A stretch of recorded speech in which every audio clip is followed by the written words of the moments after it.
Welcome to MS cable network news Nandyal. ముందుగా ఈనాటి వార్తల్లోని ముఖ్యాంశాలు. కర్నూలు వద్ద జరిగిన ప్రమాదంలో 21 మంది సేఫ్, జిల్లా కలెక్టర్ సిరి. నంద్యాలలో ర్యాగింగ్ పై విద్యార్థులు అవగాహన కార్యక్రమం.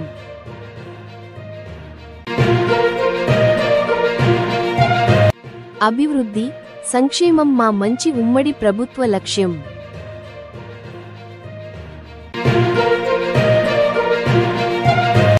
కొనుగోలు కేంద్రం, మద్దతు ధరల అమలు, పంట నష్టపరిహారం కోసం రైతుల ధర్నా. పుర ప్రజలకు మౌలిక సదుపాయాలను కల్పించండి. సిపిఐ.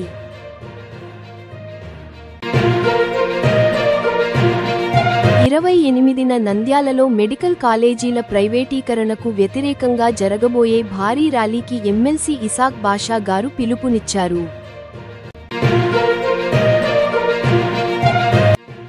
చిన్న టేకూరులో జరిగిన ప్రైవేట్ ట్రావెల్స్ బస్సు ప్రమాదంలో మృతి చెందిన వారికి ఎమ్మెల్సీ ఇసాక్ బాషా గారు ప్రగాఢ సానుభూతి తెలిపారు. యాస్టరిస్క్.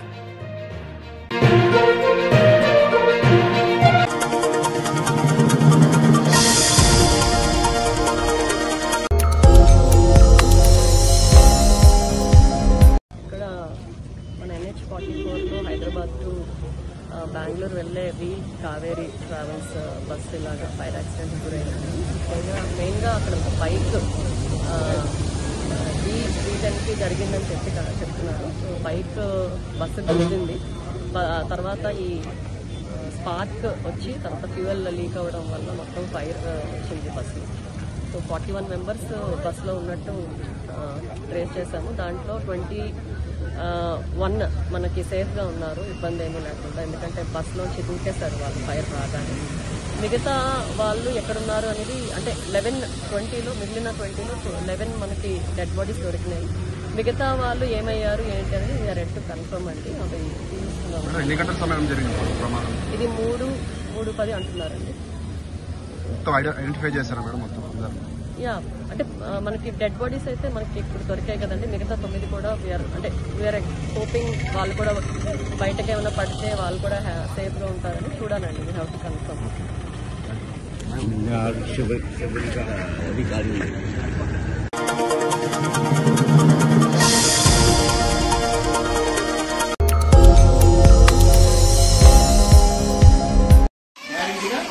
రిజిస్ట్రేషన్ చేసుకోవాలి. ఇంటికి వెళ్ళిన తర్వాత ఓకేనా? మీరు చేస్తే మీరు రిజిస్ట్రేషన్ చేసుకుంటే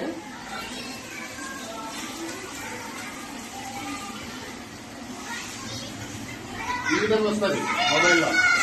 మీ మొబైల్లో చూసుకుంటే ఈ విధంగా వస్తుంది. రిజిస్ట్రేషన్ చేస్తే ఈ విధంగా వస్తుంది. ఈ విధంగా వస్తే మీరు ఈ యాప్ రిజిస్ట్రేషన్ చేసుకోవాలి కంపల్సరీ. మొబైల్ ఎంతమంది ఉన్నాయి మీకు? అందరూ ఉంటాయి కదా. ఇంటికి వెళ్ళిన తర్వాత డాడీకి చెప్పి మమ్మీ చెప్పి శక్తి యాప్ డౌన్లోడ్ చేసుకోవాలి. మమ్మీ మాకు రక్షణ అదే, మాకు ఆయుధం లాంటిది, ఆడపిల్లలకు ఆపద సమయంలో ఇది పనిచేస్తుంది అని చెప్పాలి. ఓకేనా? చేసుకుంటారు అందరూ. కాబట్టి దీంట్లో టీచర్ గన్ ఉన్నాయి. మీకు ఏమేమి కావాలని చెప్పేసి మీ మేడం వస్తుంది. మేడం వచ్చిన తర్వాత అన్ని చెప్తుంది. ఈ యాప్ మనం ఇంటికి వెళ్ళిన తర్వాత మనకు ప్లే స్టోర్ డౌన్లోడ్ చేసుకోవడం బాగా అలవాటు కదా. ప్లే స్టోర్లోకి వెళ్ళి శక్తి యాప్ పోలీస్ అని కొడితే శక్తి యాప్ వచ్చి సింబల్ వస్తుంది మనకు. సరే, అది అయిపోతే వెంటనే దాన్ని ఆన్ చేసి ఓకే చేసి సీట్స్ పెట్టేస్తే మీ సెల్ నెంబర్ అడుగుతుంది. సెల్ నెంబర్ కొట్టేసేయండి, సబ్మిట్ చేయండి. తర్వాత మీ పేరు అడుగుతుంది, మీ పేరు కొట్టేసేయండి. ఓకేనా? మీ పేరు కొట్టిన తర్వాత నంబర్ అడిగితే నంబర్ కొట్టేసి మీరు జెండర్ ఫిమేలా మేలా, మీరు ఫిమేల్ కాబట్టి అది తీసుకొచ్చి ఏజ్ కొట్టేసేయండి. కొట్టేసిన తర్వాత మళ్ళీ కిందకి వచ్చిన తర్వాత మీరు స్టేట్ ని టచ్ చేయాల్సిన అవసరం లేదు. స్టేట్ ఆల్రెడీ దీంట్లోనే ఉంటుంది కాబట్టి స్టేట్ ఉంటుంది. కాబట్టి ఇంకోటి డిస్టిక్, ఏ డిస్టిక్ వాళ్ళు మీరంతా? నంద్యాల డిస్టిక్ వాళ్ళు. నంద్యాల. మీరు పోలీస్ స్టేషన్, ఏ పోలీస్ స్టేషన్ పరిధిలో ఉంటారు? ఇక్కడ ఉన్నారు కాబట్టి కొంత పోలీస్ స్టేషన్ వాళ్ళు ఇక్కడ వస్తారు. అంతే. 1000 కొట్టేసి సబ్మిట్ చేస్తే 2 అదర్ కాంటాక్ట్ నెంబర్ వస్తారు. 2 అదర్ కాంటాక్ట్ నెంబర్ వస్తుంది కాబట్టి 2 అదర్ కాంటాక్ట్ మీ ఫ్రెండ్స్, మీ డాడీ, మళ్ళీ ఎవరైనా ఉంటే మాట్లాడే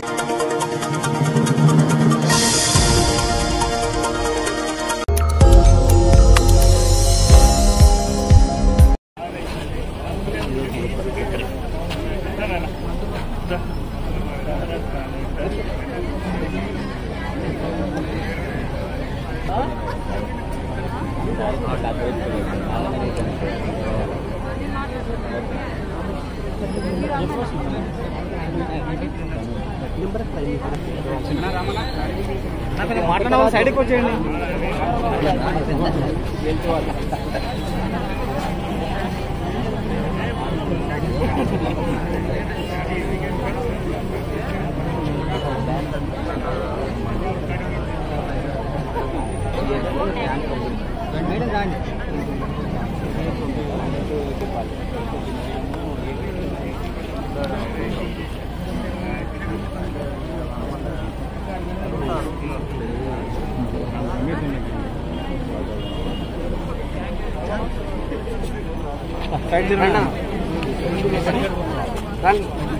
టీషర్ట్లో అబ్బాయిలు కదా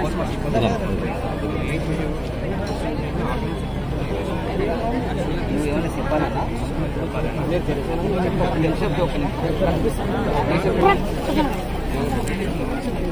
మళ్ళీ మళ్ళీ మాట్లాడుతున్నా సైడ్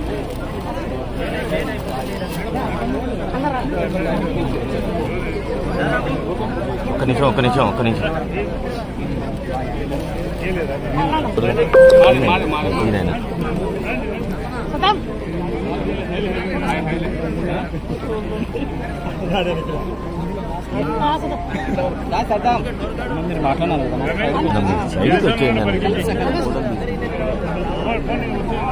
అయిపోయిన సైడ్కి వచ్చేయండి అన్న. ఏం పడుతుంది దాని రౌండ్ అప్ చేస్తే సైడ్ జరగాలి అట్లా.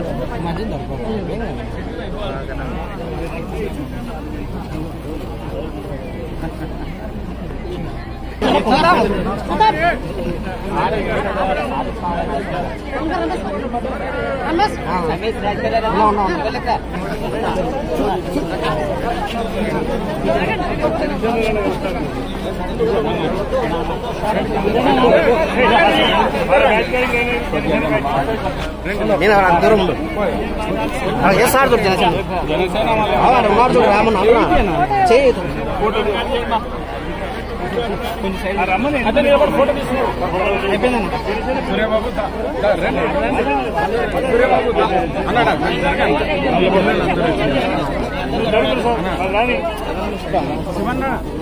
తీసిన ఇక్కడ తీసుకోరు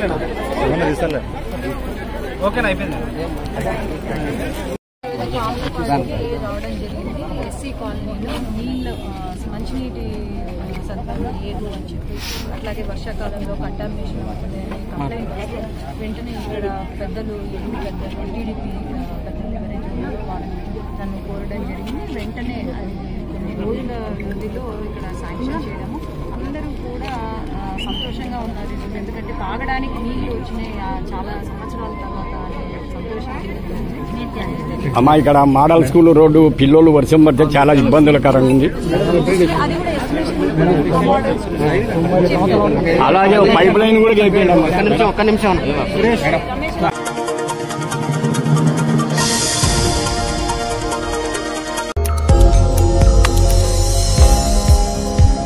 ఆంధ్రప్రదేశ్ రైతు సంఘం నంద్యాల జిల్లా కమిటీ నాయకత్వాన కలెక్టర్ ఆఫీస్ ముందు ధర్నా చేయడం జరిగింది.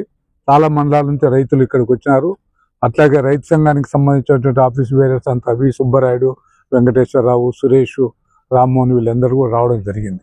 ఈరోజు ఏమంటే ప్రధానంగా వర్షాలు ఆగస్టు నుంచి ఇప్పటిదాకా వర్షాలు ఈరోజు వరకు పడుతున్నాయి. అన్ని రకాల పంటలు దెబ్బతిన్నాయి, పూర్తిగా నష్టపోయారు. గత సంవత్సరం గిట్టుబాటు ధర లేక కొనుగోలు చేసేటువంటి వాళ్ళు లేక గత సంవత్సరం నష్టపోయారు ఖరీఫ్లో, రబీలో. మళ్ళీ ఈ సంవత్సరం కూడా అదే పరిస్థితి జరిగితే రైతులకు ఆత్మహత్య తప్ప మరో మార్గం లేదు అనేటువంటి పరిస్థితి. ఇంత తీవ్రమైనటువంటి ఇబ్బందులు ఎదుర్కొంటా ఉంటే మేము డిమాండ్ చేస్తున్నది కొనుగోలు కేంద్రాలు ప్రభుత్వం మీరు ఏదైతే ప్రకటించారో వాటి ద్వారా కొనుగోలు చేయండి, నష్టపరిహారం ఇవ్వండి, కల్లాలు ఆరబోసుకోవడానికి ఇవ్వండి అనేటువంటి మేము డిమాండ్ చేస్తున్నాం. ఇంకొక విషయం ఏంటంటే చాలా విచిత్రమైనటువంటి విషయం, ఎన్నికలు వచ్చే వరకు ఓట్ల కోసము ఎవరైతే అభ్యర్థిగా పోటీ చేస్తున్నారో ఆయన బయటకు వస్తాడు, ఆయన భార్య బయటకు వస్తుంది, ఆయన అక్క చెల్లెలు ఇంకా ఎవరెవరు ఉన్నారు కుటుంబ సభ్యులంతా ఇల్లు పట్టుకొని తిరుగుతారు. దేనికి? మీ ఓట్ల కోసం. మరి ఈరోజు 2-3 సంవత్సరాలుగా రైతులు కరువులతో నష్టాలతో గిట్టుబాటు ధర లేక అల్లాడిపోతూ రోజు ఒక రైతు ఆత్మహత్య చేసుకుంటా ఉంటే ప్రజాప్రతినిధులు, ఎమ్మెల్యేలు, ఎంపీలు, మంత్రులు ఉన్నారా మన జిల్లాలో? ఉంటే మీరేం చేస్తున్నారు? తిరునాళ్ళకు, ఎల్లమ్మలకు, మల్లమ్మలకు మీరు పోతున్నారు, అక్కడికి పోయి పలకరిస్తున్నారు. మరి రైతుల దగ్గరికి ఎందుకు రావట్లేదు? రైతుల ధాన్యాన్ని మీరు ఎందుకు కూర్చోట్లేదు? రైతుల ధాన్యాన్ని కొనుగోలు చేయాలనేటువంటి డిమాండ్ ముఖ్యమంత్రి గారి దృష్టికి తీసుకొని పోయి ఎందుకు మీరు ఆ ప్రయత్నం చేయలేదు? ఇప్పటికైనా మహాప్రభులు, ప్రజాప్రతినిధులు మీరు బయటికి రండి. మీరు బయటకు వచ్చే రైతుల పరిస్థితి చూడండి. వెంటనే కొనుగోలు కేంద్రాలు ఏర్పాటు చేసి ప్రభుత్వం ఇచ్చే మద్దతు ధర 2400 ప్రకటించాలా. అట్లాగే నష్టపరిహారం కూడా మీరు ఇచ్చేటువంటిది 10,000, 5,000 కాదు, ఎకరాకు 40,000 రూపాయలు ఇవ్వాలా. పత్తి, మిర్చి లాంటి పంటలకు ఎకరాకు 50,000 రూపాయలు నష్టపరిహారం ఇవ్వాలనే డిమాండ్ చేస్తున్నాం. కలెక్టర్ గారికి విన్నవించాం, ఆమె మంచి మనసుతో అంగీకరించింది. ఇప్పటికే ప్రభుత్వానికి పంపాం. ప్రభుత్వం మళ్ళీ ఈ రోజు కూడా 2-3 రోజుల్లో మీకు మంచి వార్త వస్తుంది అనేటువంటి చెప్పారు. చాలా సంతోషం. కలెక్టర్ గారికి ధన్యవాదాలు తెలియజేస్తున్నాం. అయితే ఆంధ్రప్రదేశ్ రైతు సంఘంగా మేము చెప్తున్నాం, ఈ నెలాఖరు వరకు టైం ఇస్తాం. ఈ నెలాఖరు లోపల ప్రభుత్వం నుంచి ఎలాంటి ప్రకటన కానీ ఎలాంటి ప్రయత్నం కానీ జరగకుంటే వచ్చే నెల మొదటి వారంలో రైతులు ఖచ్చితంగా ఆందోళన చేస్తాం. రైతు సంఘ నాయకత్వాన ఏడీ ఆఫీసులు ఏవైతే ఉన్నాయో ఆఫీసుల దగ్గర మేము ఆందోళన కార్యక్రమాలు చేపడతామని, ఆ పరిస్థితి రాకుండా ప్రజాప్రతినిధులు చర్యలు తీసుకోవాలని మేము డిమాండ్ చేస్తున్నాం. ఏ రాజశేఖర్, ఆంధ్రప్రదేశ్ రైతు సంఘం, నంద్యాల జిల్లా. ప్రభుత్వం నిర్లక్ష్యం చేసి హామీలు అమలు జరపని పక్షంలో మళ్ళీ రైతులందరం కలిసి రోడ్డు ఎక్కాల్సిన పరిస్థితి వస్తుంది. కాబట్టి ఆ పరిస్థితి రాకుండా ప్రభుత్వం వెంటనే ఈ జిల్లాలో ఉన్నటువంటి అన్ని మండల కేంద్రాల్లో కొనుగోలు కేంద్రాలు ఏర్పాటు చేసి ప్రతి రైతు వద్ద ఉన్నటువంటి మొక్కజొన్నల్ని క్వింటా 2,400 రూపాయల ప్రకారం మొత్తం పంటను కొనుగోలు చేయాలా. ఈ క్రాప్ బుకింగ్ తో సంబంధం లేకుండానే పంటలు అనేది కొనుగోలు చేయాలా. అదేవిధంగా మేము పంట నష్టం అడుగుతుంటే ఇంకోవైపు చాలా మందికి పలు రకాల అనుమానాలు ఉన్నాయి. మేము పంట బీమా కట్టలేదు, ప్రీమియం చెల్లించలేదు, మాకు అందుతుందో రాదన్నటువంటి అనుమానాలు ఉన్నాయి. గత ప్రభుత్వం అయితే పంటల ప్రీమియాన్ని ప్రభుత్వమే చెల్లించేది. ఈ ప్రభుత్వం అధికారంలోకి వచ్చిన తర్వాత రైతులు చెల్లించమంటున్నారు. ఈ రైతులు చెల్లించమనేటువంటి నిబంధన వల్ల జిల్లా వ్యాప్తంగా రైతాంగం నష్టపోతున్నారు. కాబట్టి ఈ నిబంధనతో సంబంధం లేకుండా ఈ జిల్లాలో మొత్తం మొక్కజొన్న వేసినటువంటి రైతులందరికీ కూడా పంటల బీమా వర్తింపజేయాలని చెప్పేసి రైతు సంఘంగా ప్రభుత్వాన్ని కోరాం. కలెక్టర్ గారు కూడా ఆ విషయాన్ని ప్రభుత్వంతో చర్చిస్తారని చెప్పడం జరిగింది. అంతేకాదు ఈ వర్షాల వల్ల తడిసిపోకుండా ఉండడం కోసం టార్పాలిన్ పట్టాలు గతంలో ప్రభుత్వం ఉచితంగా ఇచ్చేది. ఈ ప్రభుత్వం వచ్చిన తర్వాత ఒక పట్టా కూడా ఇవ్వలేదు. దానిపైన విచారణ జరిపి పట్టాలు ఇచ్చేదానికి కూడా ప్రయత్నం చేస్తానని చెప్పేసి బదుల్లో మేడం గారు చెప్పారు. అసలు ఈ జిల్లాలో పంటలు పండిస్తే మొక్కజొన్న కాదు, వరి కాదు, అన్ని రకాల పంటల్ని ఎండబెట్టుకోవడానికి ఏ గ్రామంలో కూడా కనీసం ఒక 2-3 ఎకరాల స్థలం లేక రోడ్ల పైన ఈరోజు ఆరబెట్టుకునేటువంటి పరిస్థితి ఉంది. కాబట్టి ఈ జిల్లా వ్యాప్తంగా అన్ని గ్రామాల్లో రైతాంగం పండించినటువంటి పంటలు ఆరబోసుకోవడానికి స్థలాన్ని కేటాయించి ప్లాట్ఫామ్ లాంటిది ఈ ప్రభుత్వమే ఏర్పాటు చేయాలని చెప్పేసి మేము అడగడం జరిగింది. దీన్ని సాధ్యాసాధ్యాల గురించి చర్చిస్తానని చెప్పేసి కలెక్టర్ గారు చెప్పడం జరిగింది. మనకు హామీ ఇచ్చారు. రైతులందరినీ కూడా ఒకసారి నాతో మాట్లాడాలని చెప్పి కూడా కలెక్టర్ గారు మనకు అవకాశం ఇచ్చారు. ఈ అవకాశాన్ని మనమందరం సద్వినియోగం చేస్తాం. అయితే మేడం గారు చెప్తున్నారు, నేను కూడా రోడ్లంటే మొక్కజొన్నలను ఆరబెట్టుదలను చూస్తున్నాను. అది దూర ప్రాంతాలకు వారికి ప్రయాణికులకు ఇబ్బంది కలుగుతుందేమో అని అన్నప్పుడు రైతు సంఘంగా మనం అడిగాం మేడం, అమ్మ మరి రైతు ఇంట్లో పోసుకోలేడు ధాన్యాన్ని, దిక్కులేని పరిస్థితుల్లో భార్య పిల్లలు రోడ్ల వెంట ఉన్నారు. అందుకొరకే మేము రైతులము పగలనగా రానక మధ్య ఈ వర్షానికి వస్తుంది పోతుంది వర్షము. అందుకొరకే ప్రతి మండలంలో ఒక 2 ఎకరాల స్థలం కేటాయించుకుంటే అక్కడ మా రైతులు ఆరబోసుకోవడానికి బాగుంటుంది అని చెప్పి మనం రైతుగా ఆమెను కోరాము. ఆమె దానికి స్పందించింది. ఏది ఏమైనా ఈ కార్యక్రమానికి జయప్రదం చేసేందుకు ప్రతి మండలం నుంచి వచ్చిన రైతు సోదరులకు కూడా పేరు పేరున ధన్యవాదాలు.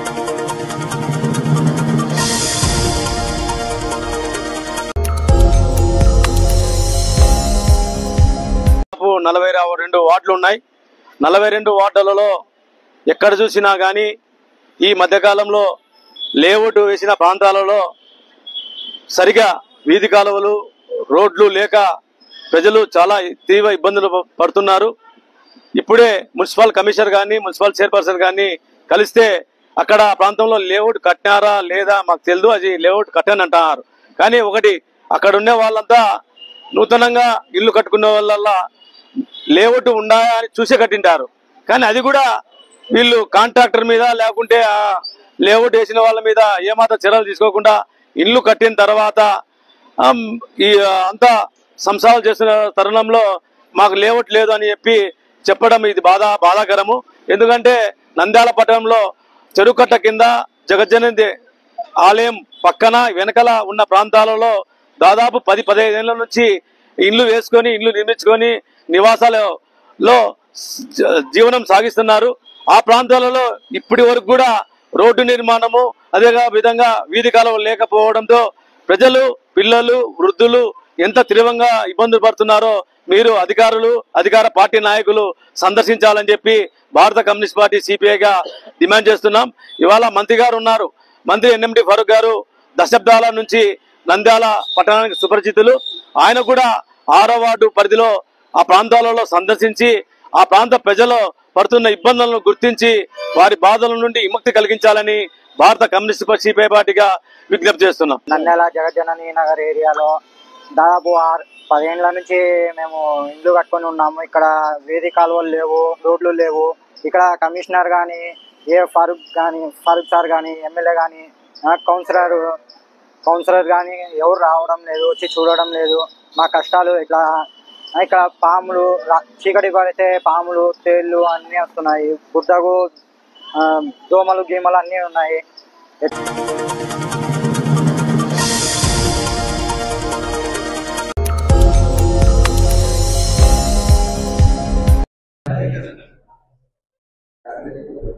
ఎవరికైనా సరే ప్రజలకు కావాల్సింది విద్య, వైద్యం. ఆ 2 విధానాలను తూట్లు పొడుస్తున్నటువంటి ఈ కూటమి ప్రభుత్వం కేవలం దోచుకో అంతే, వేరే ఆలోచన విధానం లేకుండా ప్రతిదాన్ని ప్రైవేటీకరణ చేయడం, వాళ్ళ జోబులు వాళ్ళ కడుపులు నింపుకోవడం తప్ప వేరే ప్రజలకు మంచి చేసిన దాఖలాలు ఎప్పటికీ లేవు. మా జగనన్న నిష్పక్షపాతంగా ప్రజలకు మంచి చేసే ఉద్దేశంతో ఎన్నో పథకాలు తీసుకొని రావడం జరిగింది. ఈరోజు ప్రజలకు ఎంతో అవసరమైనటువంటి వైద్యాన్ని ప్రైవేటు వాళ్ళకు ధారాదత్తం చేయడము ఎంతవరకు సమంజసం? పీపీపీ మోడ్లో ఉన్న జగనన్న మొదలుపెట్టినట్టు 17 మెడికల్ కాలేజీలను కూడా ప్రైవేటు పరం చేసి వాళ్ళకి ఇవ్వాలని చెప్పేసి ఎంతో దుర్మార్గమైన చర్య. ఇందుకు వ్యతిరేకంగా జగనన్న ఎన్నో కార్యక్రమాలు చేయడం జరుగుతూ ఉంది. అందులో భాగంగా అక్టోబర్ 28వ తేదీన రాష్ట్ర వ్యాప్తంగా ర్యాలీలు చేయడం జరుగుతుంది. అందులో నంద్యాల ప్రజలందరినీ స్వచ్ఛందంగా పాల్గొనవలసిందిగా కోరుతా ఉన్నాను. అలాగే కోటి సంతకాల సేకరణ, గవర్నర్పై కలవడము, గవర్నర్కు ఈ కష్టాలు గవర్నర్కు తెలపడం అని చెప్పేసి ఒక మంచి ప్రోగ్రాం జగనన్న గారు చేయడం జరిగింది. ప్రతి వ్యక్తికి చంద్రబాబు నాయుడు చేస్తున్నటువంటి దుర్మార్గమైనటువంటి విషయాలు అన్ని ఖచ్చితంగా మా వైఎస్ఆర్సీపీ కార్యకర్తలందరము వైఎస్ఆర్సీపీ సామాజికం అందరికీ తెలుపుతుందని చెప్పుకుంటూ మరొకసారి నేను అందరికీ విన్నవించుకునేది ఏమంటే 28వ తేదీ జరుగుతున్నటువంటి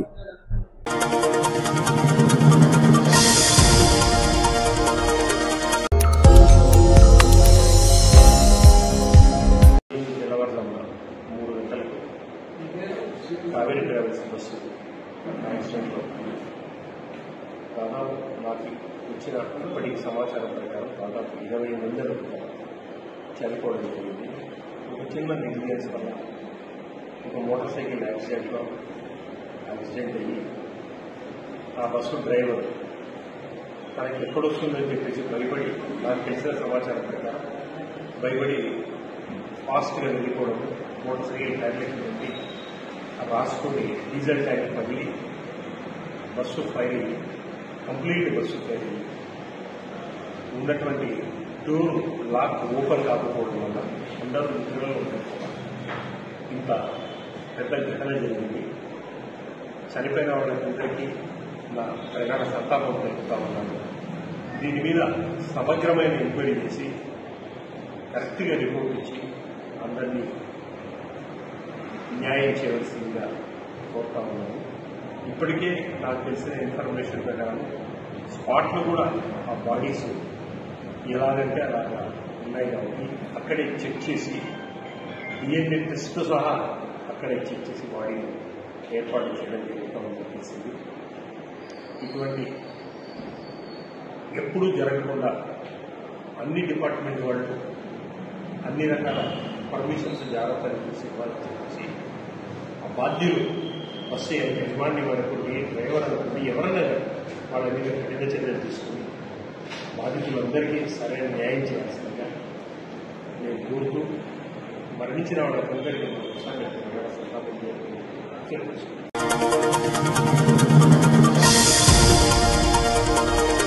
వార్తలు ముగించే ముందు మరొకసారి ముఖ్యాంశాలు. కర్నూలు వద్ద జరిగిన ప్రమాదంలో 21 మంది సేఫ్, జిల్లా కలెక్టర్ సిరి. నంద్యాలలో ర్యాగింగ్ పై విద్యార్థులు అవగాహన కార్యక్రమం.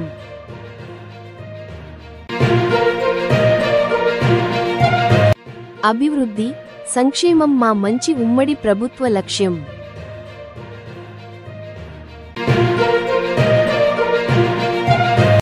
కొనుగోలు కేంద్రం, మద్దతు ధరల అమలు, పంట నష్టపరిహారం కోసం రైతుల ధర్నా. పుర ప్రజలకు మౌలిక సదుపాయాలను కల్పించండి. సిపిఐ.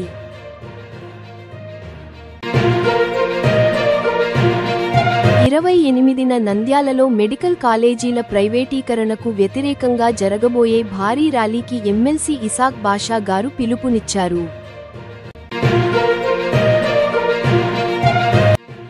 చిన్న టేకూరులో జరిగిన ప్రైవేట్ ట్రావెల్స్ బస్సు ప్రమాదంలో మృతి చెందిన వారికి ఎమ్మెల్సీ ఇసాక్ బాషా గారు ప్రగాఢ సానుభూతి తెలిపారు. యాస్టరిస్క్